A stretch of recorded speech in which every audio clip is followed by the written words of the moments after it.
I remember walking out of that workshop, that meeting, and I could hear the voices. Who does she think she is? She's representing what entity here? You've been to meetings and you're asking yourself, how do I even get to sit in here with these people? And your mind is telling you, who do you think you are? Like, are you actually this good? Yeah. Yes, if you want your TikTok videos to actually move and for them to be viral, you have to use someone's voice. Downplays your authenticity. And things. Jesus Christ. I can't even believe that Jocelyn I was. Someone told me, if you know football, you'll be cool to hang with. Boy, I remember I started watching football and I started looking for these people's names one by one. In certain places of work, I'm sure you've all seen this. They only take light skins. So if there's a girl somewhere who wants to work in that place, she knows that she has to be light skinned. You can say that name. No, I don't have a name. Emirates. No. I know a dark-skinned babe working in Emirates from Uganda, so no. I make cosmetics. Yeah. I've seen people who come to me and tell me, I want all my pimples gone, I want all my scars gone. Because I want to tell them the truth, that you know what? No one has a perfect skin. Sometime last year, I attended a meeting. It was a high-level meeting for children who are being affected by alcohol, addicts. And I remember there were certain things that were being spoken in that meeting.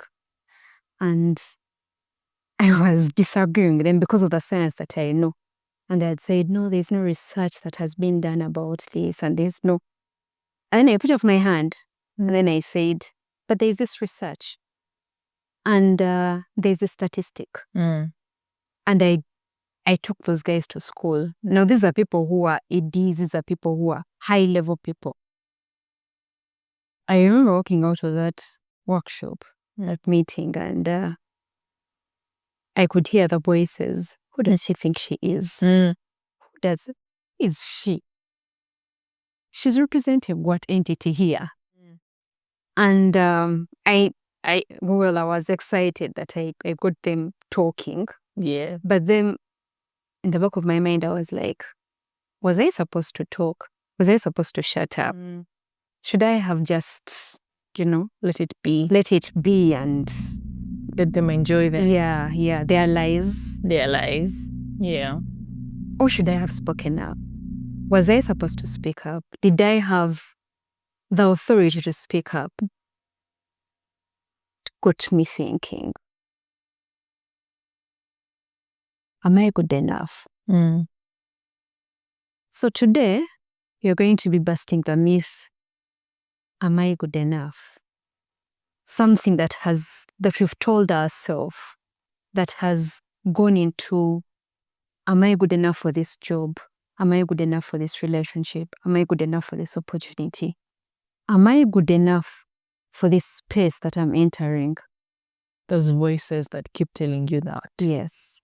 That are at the back of your mind asking you if you're actually good enough. Good enough for whatever it is that you're in. Yeah. Okay?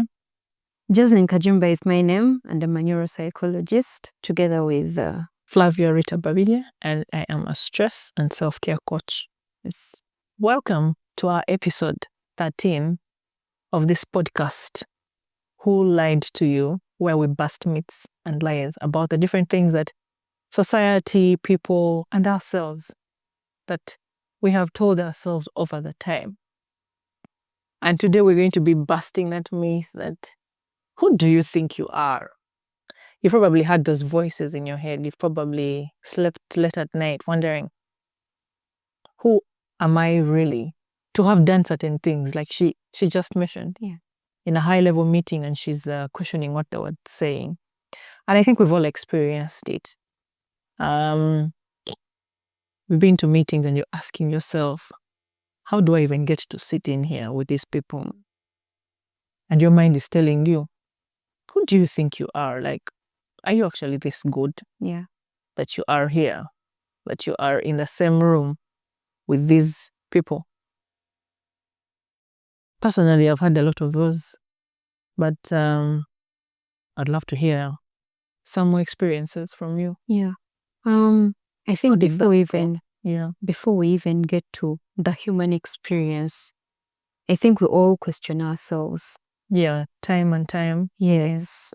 Not even, look at the most precious things like stones, like diamonds and gold. Before it's refined, it's first discovered in a state of denial because it's not shiny, doesn't look as good. Yes. So the first time it's discovered, I'm sure, even in its form, it's going to face rejection. Right until it's taken to refinery and it looks better. It makes it look better. So I think because the one thing, of course, when you think about such a statement is rejection. And you all think of rejection when you're approaching something, when you're going to approach that girl, when you're going to approach that opportunity, when you're going to approach that job. Even when we go to pray, we are scared that, or not scared, but we worry that God may not answer our prayers. That's true. And if he does, when that will be. And then it actually brings us to why social media is thriving. Yes.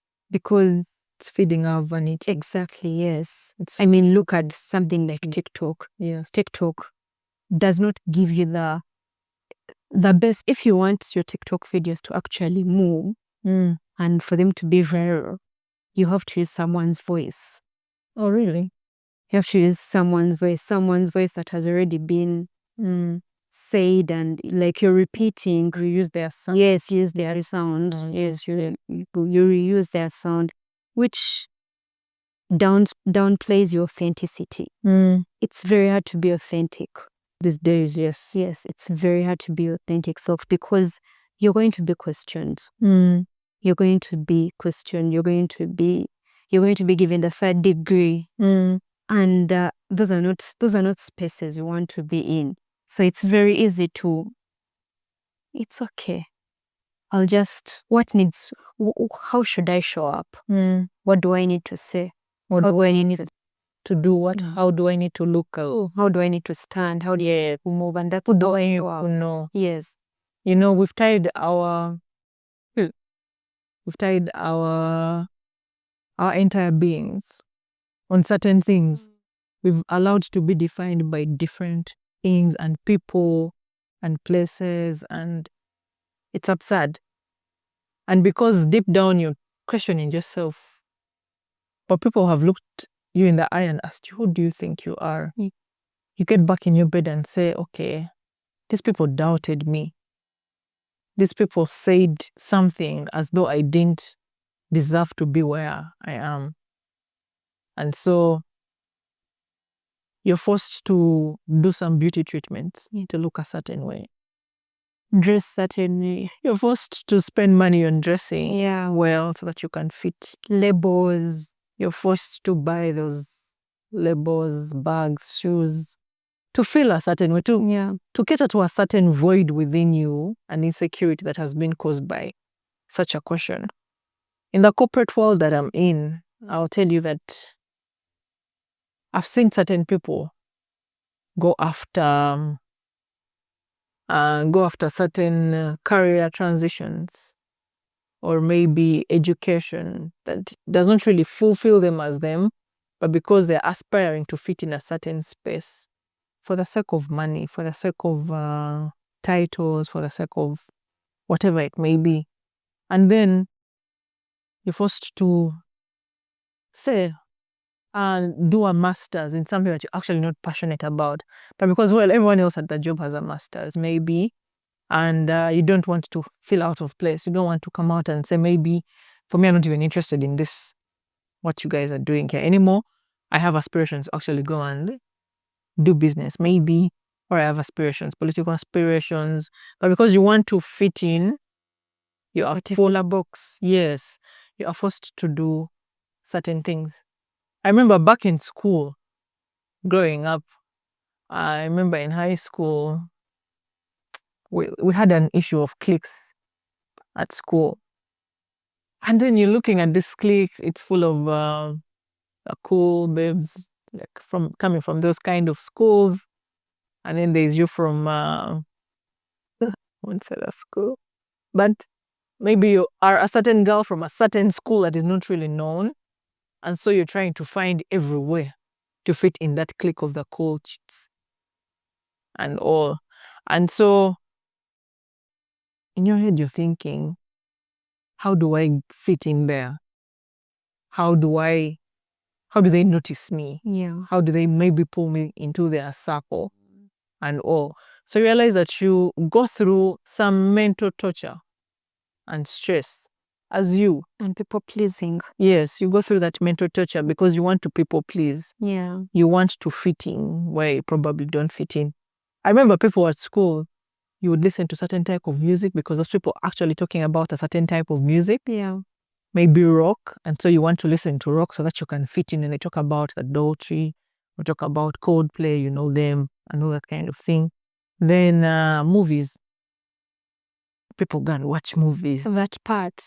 Have it on their list. So that when Yeah. they come back to school and they're talking about certain movies, they can contribute to that conversation. Yeah. Then dressing up, for us, we used to have clothes. They used to allow us to have layer at school. So you'd see people finding all sorts of nice school clothes, baggy things, the damage. Yeah, to fit in. And lo and behold, sometimes it works, sometimes it doesn't. It's a social climbing for me that reputation of social climbing that sticks with people all through their lives. And it is absurd. I'm sure it follows them into, I've seen it follow them into adulthood where we are now. You've talked of cool people. I remember there's a time, Jesus Christ. I can't even believe that Jocelyn I was. Someone told me, if you know football, you'll be cool to hang with. Boy, I remember I started watching football. And I started looking for these people's names one by one. Smanya the scoreboard, who is on top, who is on. So I knew Chelsea, and I knew like 5 people. And I knew the coach, by then it was Jose Mourinho. Up to now, I don't know who the coach is. I still think it's Jose Mourinho. And but because I was so invested then, but I just loved watching because I know I'm going to be cool. I'm going to be hanging with the cool people. Yeah. You know? And then I'm like, wait, but this is not my thing. Yeah, you're just forcing. Yeah, this is not my thing. It's okay if I don't need to hang with you because of football. By that time, like a girl who knows football, Which you remind me, I think when we just joined S1, one of the coolest sports at our school was basketball. All of us senior one, people joined basketball because we had been told it is a cool sport in school. People got injuries, people got all sorts of things. And me looking at them from a distance, I said I would never play basketball. I think God released me very early from people pleasing like that. So I looked at them from a distance. And then because the injuries were too many, they kept dropping off themselves. Until the real core people that really liked the game stuck in there. And I think I eventually joined them in my S3. That's when I also decided to join and learn the sport and play for my house and stuff like that. I didn't take it too far. But I remember that time when you had just joined and people were just trying to fit wherever they could fit. You're either in a cool clique or in a cool spot, or you know some cool people in a upper class, but I wanted us to bring it down to the current situation now. I don't know if you've noticed in society right now where we're living, a lot of people are struggling with themselves because of trying to fit into the boxes that we have been molded for us by society. Yeah. You will be told that maybe women shouldn't be very assertive. As Flavia, you're thinking, no, I need to tone down. But God really created me like this. Yeah. God created me with like this, with this loud personality. But you're assertive. No, I'm not. But God created me like this. I am an assertive spirit and stuff like that. In other spaces, they will differ or beg to differ. But because here we are paid to talk, we have to talk. Yeah. So anyway, you've been in that box. We've seen something in some certain places of work. They only take light skins. In certain places of work, I'm sure you've all seen this. They only take light skins. So if there's a girl somewhere who wants to work in that place, she knows that she has to be light skinned. You can say that name. No, I don't have a name. Emirates. No. I know a dark-skinned babe working in Emirates from Uganda, so no. So people are forced to treat themselves in a certain way, do some beauty treatments to fit. Yeah. It's absurd as well that relationships are getting us to this end. If you know maybe your guy likes light-skinned girls, so you'll also go and what? Become a light-skinned girl. Normally. Yes. In whichever way you decide to do it. Then I'll go to the beauty standards still because I make cosmetics. Yeah. I've seen people who come to me and tell me, I want all my pimples gone. I want all my scars gone. And I'm telling them, unfortunately, I don't make such products. And they leave very disappointed because I want to tell them the truth that, you know what? No one has a perfect skin. Very few people have perfect skins. If they're just ones that have perfect skin, that you think have perfect skin, they have their days. They have their issues. Yeah. So when someone tells me I want a clear skin, I want this and that and that. By the way, my face is sponsored by Oil Therapy. I will pass that on. But we're not out there to make you spotless.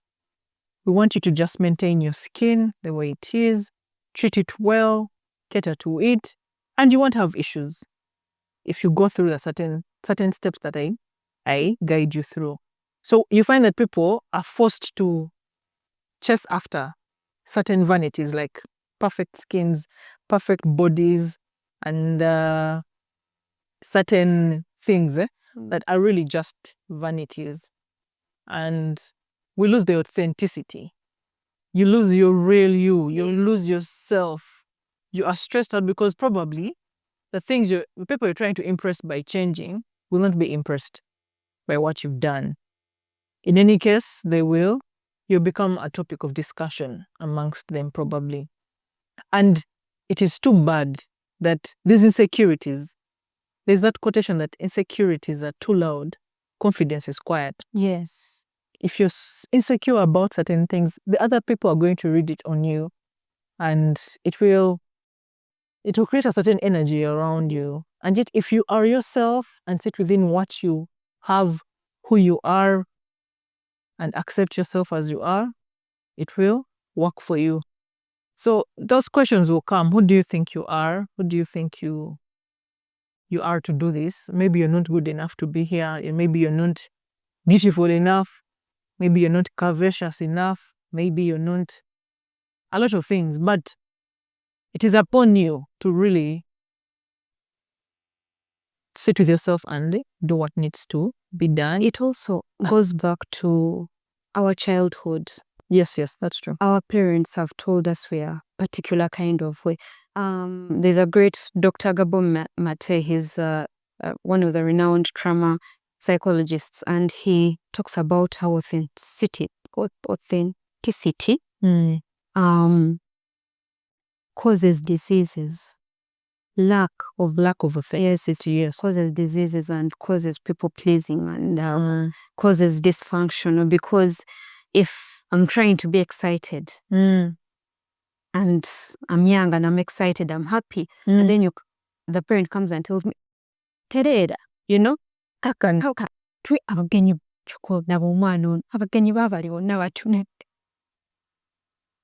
So it's going to grain me, And then when I feel like I want to be excited and, let loose, and I'm going to hold it in. You try and cage it. So when I cage it in, that's how it builds, it goes on building to the point that when I'm old and I'm excited and I can't express that I'm excited. Now that's home.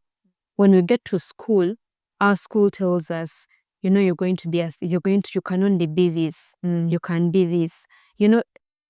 Do you know these the tests that we normally do, the aptitude tests, cater for one type of intelligence. That's the mathematical intelligence. But there are like 9 other types of intelligences.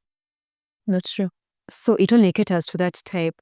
So if someone fails, then they tell them that they are failure, that they're not good at math, they're not good in school, and yet they're only testing for one type of intelligence. Yet there are other types of intelligences that are not being. So our school system caters to one type of intelligence. So the authenticity of an artist, of instrumentalists, great violinists, is not being catered for. So it also goes back to our school system, our childhood upbringing, our parents. They do not bring out they don't nurture. Yes, they don't nurture our Those ourselves. Yes. That's true. And while the schools help to nurture or not help to nurture, I've come to realize that the biggest nurturer of how you present yourself to this world, or the confidence you build within yourself and the authenticity that you move through this world with, is ourselves. It mostly lies on ourselves.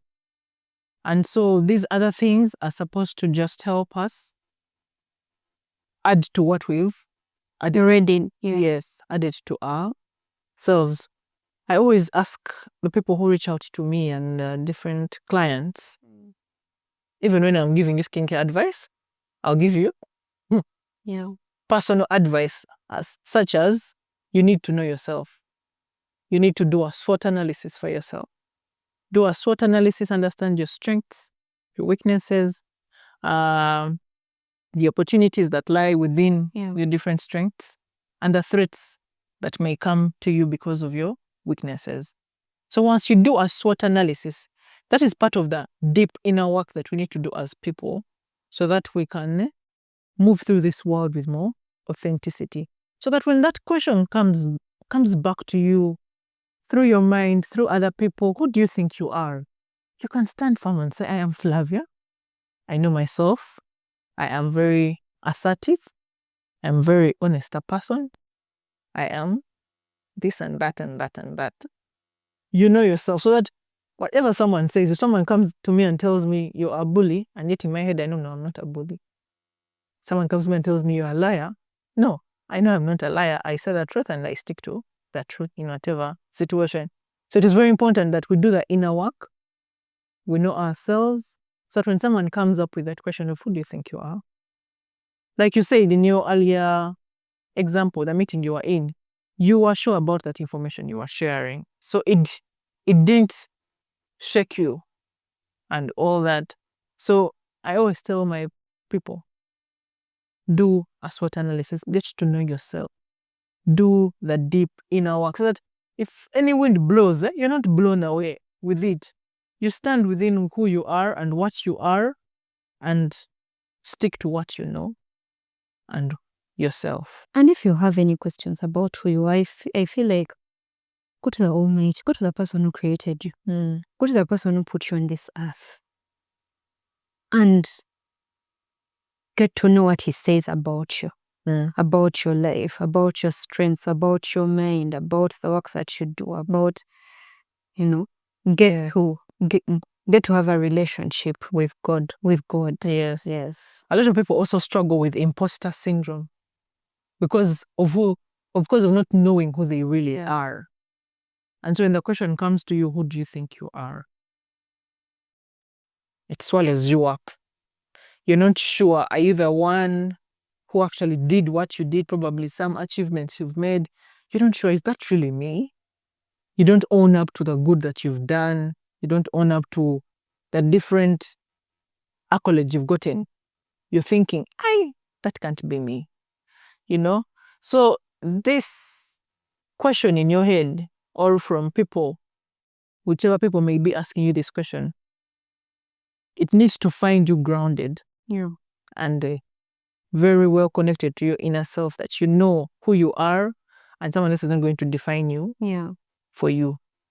There's that, I think I've already said it, the SWOT analysis is very, very important to keep going back to.